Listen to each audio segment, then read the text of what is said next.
You're at FIghtHype.com on location, Brisbane, Australia, with the one and only Eddie Hearn. Welcome, mate. How are you? I'm fantastic, to be honest with you. I'm flown in this week to get things moving in Australia, and we're here for the big fight press conference. Liam Paro, Brock Jarvis, looking forward to Jeff Fennick and Angelo and those guys going at it. Brilliant fight. Paro, we've got Ebony Bridges, Sky Nicholson, tremendous talents, Liam Paro, Brock Jarvis. This is the start of your stable for Australia. Anything else that we need to know about that you want to guys do down here? Just, you know, the plan for us is obviously we have a global vision for boxing, so we want to be in markets that we feel have potential, that markets that are important, and Australia is right at the top of that list. I think the promoters over here have done a brilliant job. I've been watching, you know, I've been seeing what people have been doing. I've met with everybody this week. It's not a market that we're going to come in and do 16 shows a year. We're going to do 4 to 6 shows a year. So we come in peace this time to work with everybody, and you know, I've really been impressed by not just the growth of boxing here, but also the fighters as well. You know, and we've signed a lot of them: Paro, Brock Jarvis, Dempsey McKean, Sky Nicholson, Ebony Bridges. You know, so, and a lot of those will be on this card. So we're not. It's not necessarily about signing lots of talent, but you know, we're talking to all the guys who want to be on these cards. Let's make great fights. You know, I want to see a stacked card from top to bottom that fight fans can sit down and really enjoy, and that's what we want to do in Australia. You've been here 6 days, working closely with Angelo DeCarlo. How's that experience been with one of the godfathers and the pioneers? Yeah, he's a character. I mean, he was the first guy we started working with over here. You know, with Liam and Dempsey and Brian Peters from the UK, who sort of manages those guys as well. And Angelo's old school. You know, it's quite interesting to come in. This market's the same as every market. Some people like each other, some people don't like each other. It's a very small world here in terms of the boxing community. Everyone knows everyone. That's what I say all the time. Very, very niche sport in a very, very small country. But we need to try and grow, and I think has massive potential to grow, because at the end of the day, you're like us. Yeah. Right? We love our sport. We love a night out. We love a beer. We like a night at the fights. We need to make sure that we grow the audience. The way you do that is obviously to increase the exposure and the noise, but also to make great fights. And that's why I wanted to make Paro against Brock Jarvis, because those guys could have boxed on the card and fought individual opponents that weren't very exciting. Pay them up, give them the fight, and then you've got a kid who's 22-0 against a kid who's 20-0. You know, one from Sydney, one from Brisbane. It's a natural fight to make, and you know, it's a fight that the community can get excited about, but we have to reach out and give as much exposure as possible.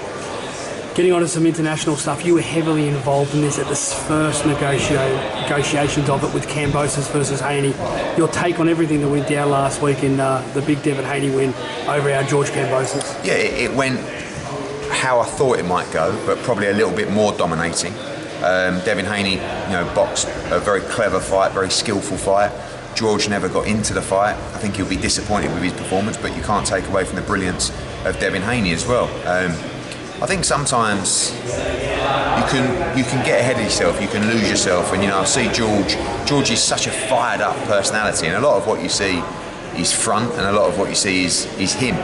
I think he's a great guy and his dad, but I just feel like looking across his social media, they just got carried away with themselves.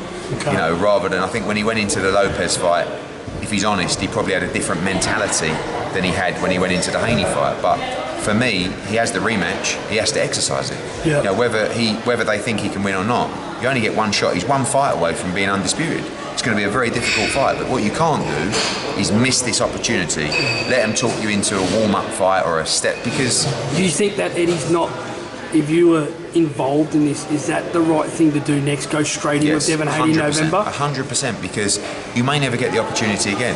You know, and when you look at, like, when Anthony Joshua lost to Andy Ruiz, he got stopped, he got dropped 5 times. Everyone said, he needs to go away, rebuild his confidence, have a couple of warm-up. You may never get the shot at the world title again. Yeah. They might tell you will, but trust me, if it's there, you've got to grab it.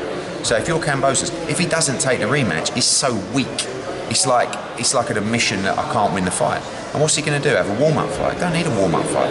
And he can get it in Australia again. So, you know, take the rematch, make the adjustments. It's going to be very difficult for him all round, but make the adjustments and make it happen. And George has already proved. George could have taken a defence right after the Lopez fight. He deserved one.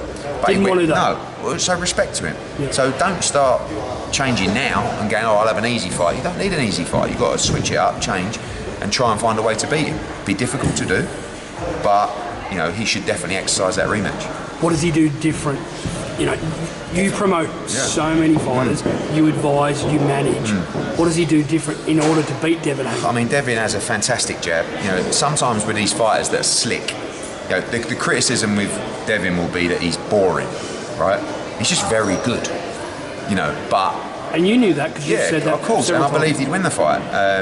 But it's not just as easy, you know, you say you've got to get, you know, when a fighter's defensive or, you know, people think you have to be aggressive, you have to set about them, you have to, you know, and it's the same when AJ fought Usyk. You know, people say, oh, now what AJ needs to do is just go in and steamroll him. These fighters are very clever, and sometimes that can let them set traps for you. So I think he has to fight with a higher work rate. I think he has to fight with he has to take more chances. But it was a weird fight. It was a poor fight, really, in terms of the excitement, especially coming off the Tiafimo fight. But George is clever, you know. I'm sure they'll come again, and I'll make Devin a big favourite in the rematch. But you know, he's got a shot.